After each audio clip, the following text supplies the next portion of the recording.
지난달 국민의힘을 탈당한 이현주 전 의원이 며칠 전 7년 만에 더불어민주당 복당을 선언했죠. 민주당 복귀의 일성은 생각이 짧았다. 양당을 겪어보니 그래도 민주당이라는 것이었는데, 그래도 자신에 대한 비판 여론이 수그러들지 않자 이 전 의원이 언론에 적극적으로 나서면서 여론전을 펼치고 있습니다. 이현주 자신이 민주적 중도 보수라는 것인데, 이와 함께 이재명에 대한 명비어청가성 발언도 서슴지 않았습니다. 제 같은 소식을 전하는 인터넷 기사에는 이현주에 대한 비판성 댓글들이 이어지고 있는데, 관련 소식 전해드립니다.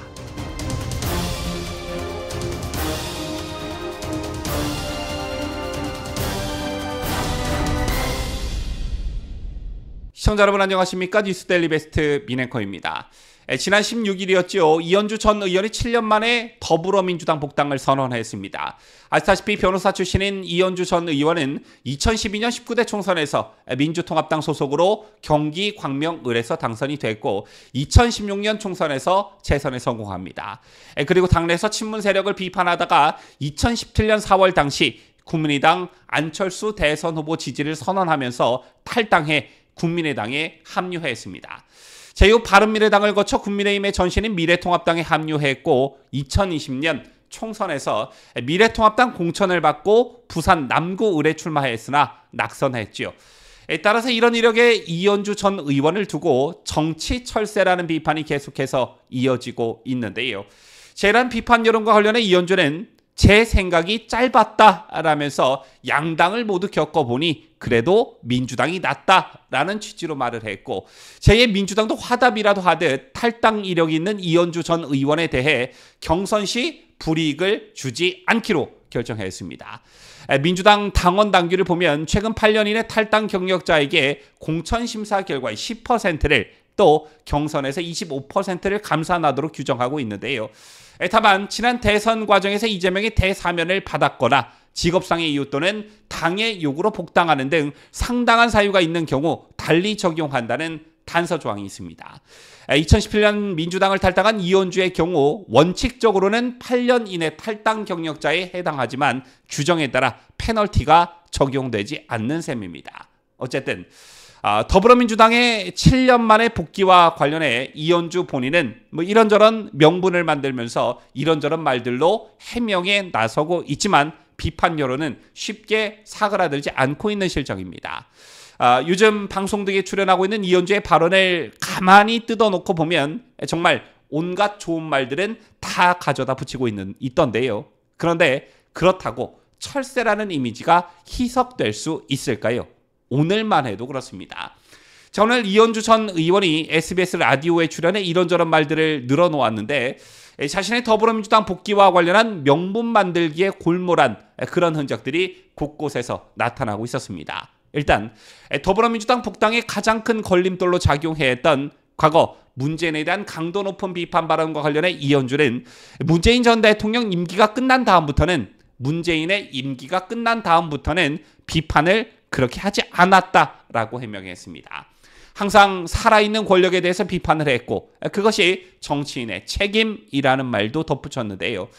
자, 이 말의 연장선으로 이현주는 최근 들어 윤석열 대통령 비판에 집중하는 것과 관련해서 당연히 지금은 윤 대통령을 비판해야 된다. 그분이 살아있는 권력이기 때문이라고 했습니다.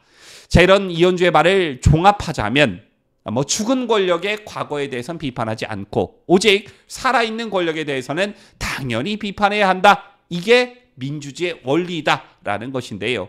이 말 참 웃기는 말이죠.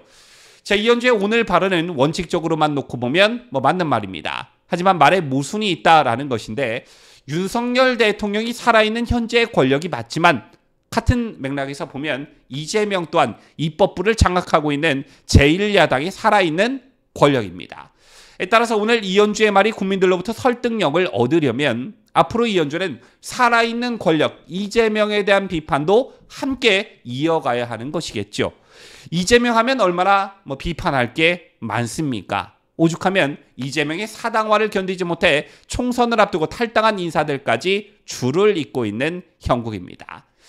자, 그리고 오늘 이현주는 이제 진보의 여전사로 변신하는 것이냐라는 진행자의 질문을 받고 굳이 따지자면 저는 민주적 중도 보수에 가깝다라면서 혁신을 중시하는 혁신적 중도 보수에 가깝다 이렇게 답했습니다.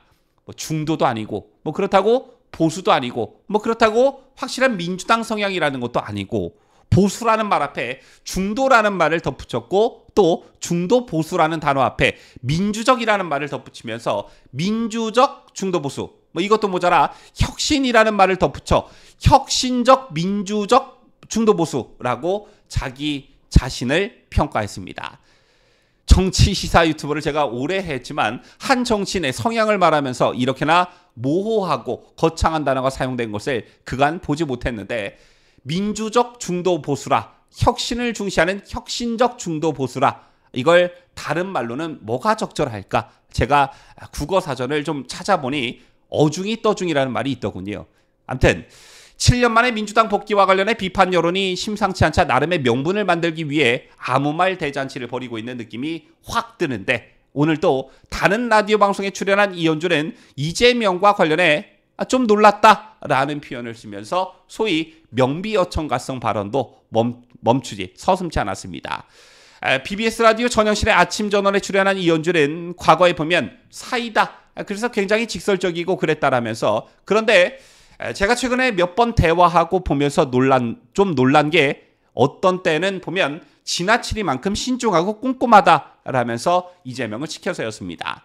그러면서 이현주는 행정가로서 경험을 많이 쌓아서 그런지 모르겠지만 그런 게 또 당원들은 답답하다 이렇게 얘기하는 분도 계신다며 그런데 저는 여러 가지 겪다 보니 굉장히 신중해지신 것 같다. 그런 건 바람직한 현상이라고 생각한다. 이렇게 말했습니다.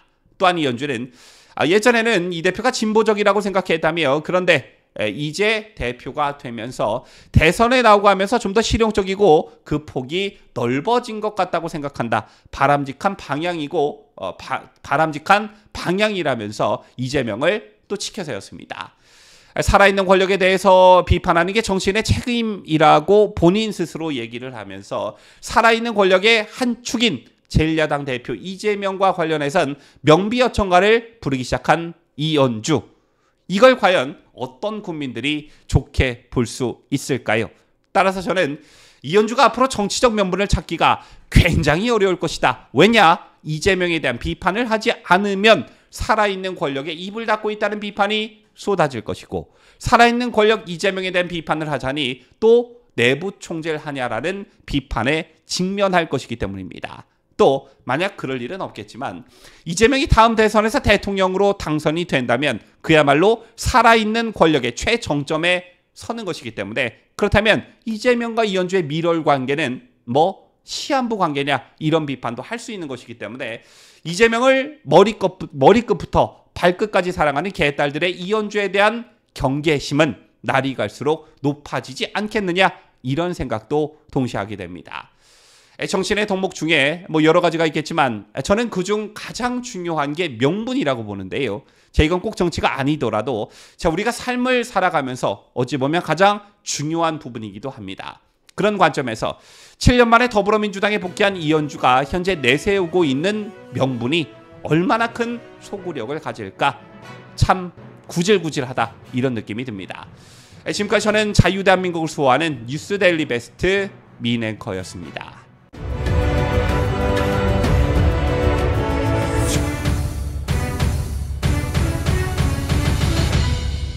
함께해요.